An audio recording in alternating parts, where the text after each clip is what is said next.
খানাকুল ১ নম্বর ব্লকের বিডিওর কাজে অসন্তোষ প্রকাশ করে তুমুল বিক্ষোভ মহিলাদের। রণক্ষেত্র হয়ে উঠল খানাকুল ১ নম্বর পঞ্চায়েত সমিতি চত্বর।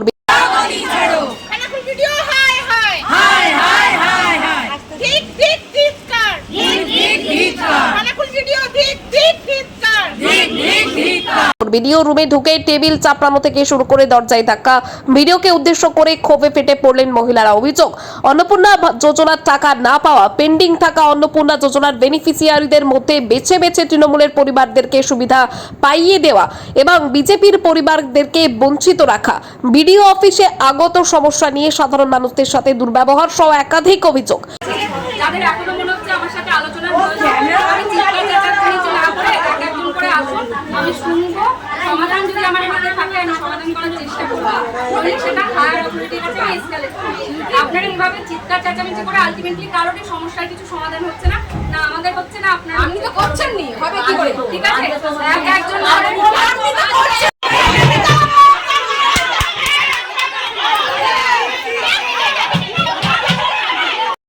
সঠিক পরিষেবাটা পায়, যেটা উনি একদিন করছিলেন না। তৃণমূলী বাচ্চারাই পঞ্চায়েত সমিতিটাকে চালানোর চেষ্টা করছেন, ব্লকটাকে চালানোর চেষ্টা করছেন। আজকে ওনার কাছে আমরা যে দাবিগুলো নিয়ে এসেছিলাম, যে মানুষ সঠিকভাবে অন্নপূর্ণা যোজনাগুলো পাচ্ছে না, ওনারা এখান থেকে অ্যাপ্রুভ করছে না, খানাকুলের রাস্তাঘাট সঠিকভাবে উনি নির্মাণ করছেন না, আবাস যোজনার যে বাড়িগুলো সঠিক মানুষ বাড়ি পাচ্ছে না, যারা পেয়েছে তারা টাকাগুলো পাচ্ছে না, তাদের নামগুলো লিস্টে এসেছে তাদের টাকা পাচ্ছে না। এই দাবিগুলো নিয়ে আমরা আজকে এসেছিলাম। উনি বলেছেন সমস্ত খানাকুল এক নম্বরে যা কিছু সমস্যা আছে 1 সপ্তাহের মধ্যে উনি সমাধান করে দেবেন। যদি উনি 1 সপ্তাহের মধ্যে সমাধান না করতে পারে, আমরা ওনাকে বলেছি যে আমরা এর থেকে বড় বৃহত্তর আন্দোলন করবো এবং এখানে আমরা ধর্নায় বসবো। যদিও বা খানাকুল ১ নম্বর ব্লকের ভিডিও মুখ না খুললেও খানাকুল ২০২ বিধানসভার বিজেপির বিধায়ক সুশান্ত ঘোষ জানান, রাজ্য সরকারটা আমাদের হলেও এখনো কিছু কিছু তৃণমূলপন্থী আমলারা রয়ে গেছে।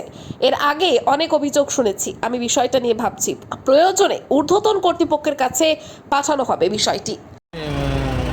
অভিযোগ অনেকদিন ধরেই পাচ্ছি, ভিডিওর কাজকর্ম সেরকমভাবে ভালো নয়। আমি এই নিয়েও ডিএম সাহেবকে জানিয়েছি, কাজে অগ্রগতি নেই। তো এই বিষয়টা বিশেষভাবে ডিএমকে দেখার জন্য প্রয়োজনীয় আমি মাননীয় মুখ্যমন্ত্রীকেও বলবো এই বিষয়টা।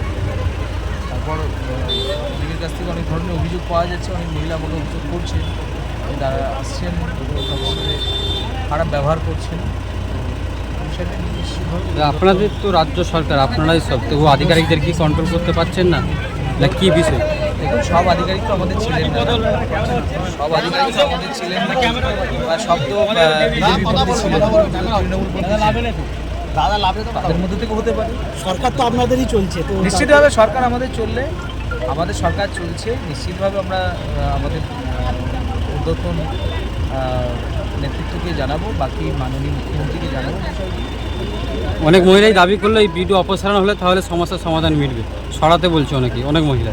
দেখুন, আমি তো বললাম আগেই যে অনেক মহিলাই আমার কাছে রেগুলার অভিযোগ করছে, মহিলা নয় শুধু, অনেকেই অভিযোগ করছেন যে উনি সবার সাথে ভালো ব্যবহার করছেন না, খুব খারাপ ব্যবহার করছেন। এটা নিয়ে একটা ধরনের তো সমস্যা রয়েছে। তো এই সংক্রান্ত বিষয়গুলো আমি মাননীয় মুখ্যমন্ত্রীকে জানাবো, প্রয়োজনে ওনাকে বদলির বিষয়টাও ভাবতে আমি অনুরোধ করছি।